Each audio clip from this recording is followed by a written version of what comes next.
Gerakan Sadar Agraria sebagai jaminan kepastian hak atas tanah bagi penerima program Keluarga Harapan di Desa Jompo Kulon, Kabupaten Banyumas.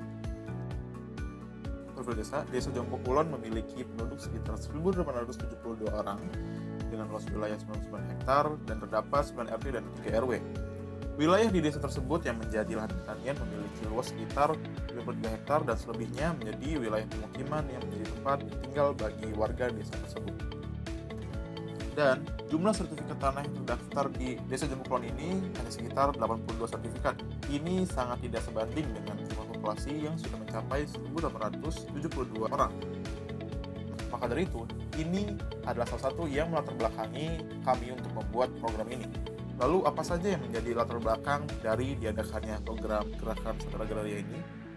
Yang pertama itu, masih sedikitnya jumlah sertifikat tanah yang terdaftar yang digunakan sebagai bukti kepemilikan hak atas tanah, dan karena hal itu dikhawatirkan rawan akan timbulnya konflik tanah di kalangan masyarakat.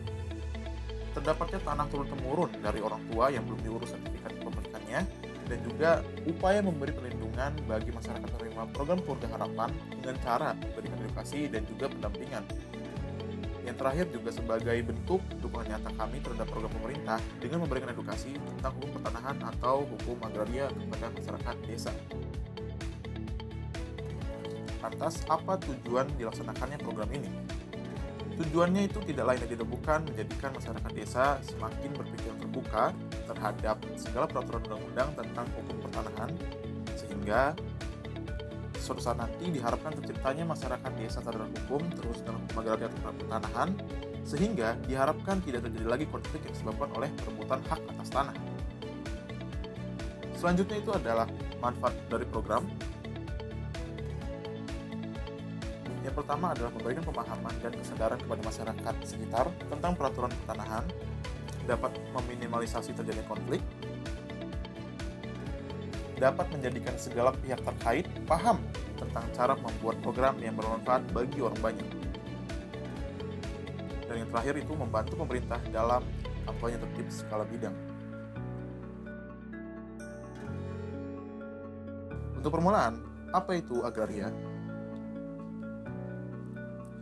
Dalam Undang-Undang Pokok Agraria hakikatnya adalah sama dengan pengertian ruang dalam Undang-Undang Nomor 26 Tahun 2007. Dalam pasal 1 angka 1 dinyatakan bahwa ruang adalah wadah yang meliputi ruang darat, laut, dan udara, termasuk ruang di dalam bumi sebagai satu kesatuan wilayah tempat manusia dan makhluk lain hidup, melakukan kegiatan, dan memelihara kelangsungan hidupnya.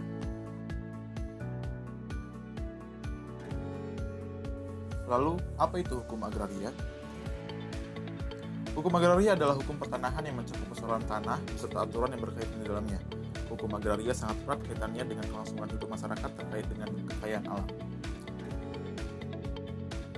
Berdasarkan pasal 2 ayat 1 Undang-Undang Nomor 5 Tahun 1990 tentang Peraturan Dasar Pokok-pokok Agraria, hukum agraria meliputi yang pertama adalah bumi, termasuk permukaan bumi, tubuh bumi di bawahnya, serta yang ada di bawah air.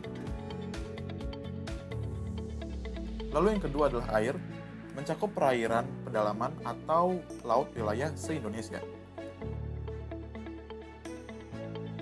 Yang ketiga adalah ruang angkasa yang merupakan ruang di atas bumi dan juga air.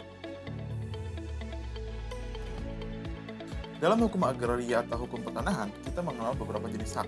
Hak-hak apa sajakah yang dibahas dalam isi hukum agraria?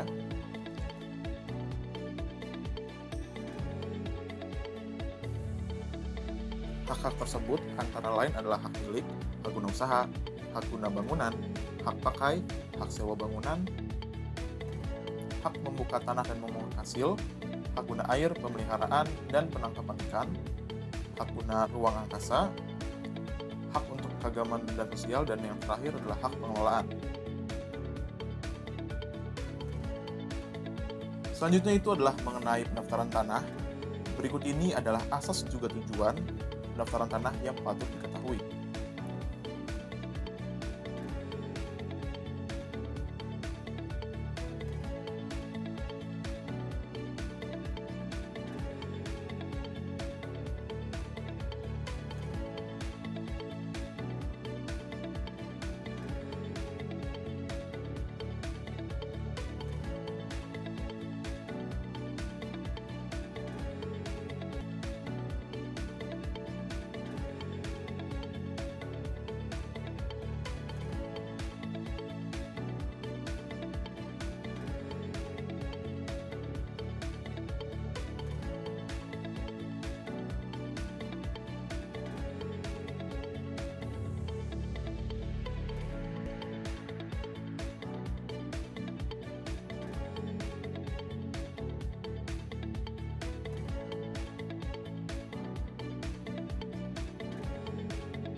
Selanjutnya yang terakhir adalah cara pengajuan PTSL atau pendaftaran tanah sistematis lengkap.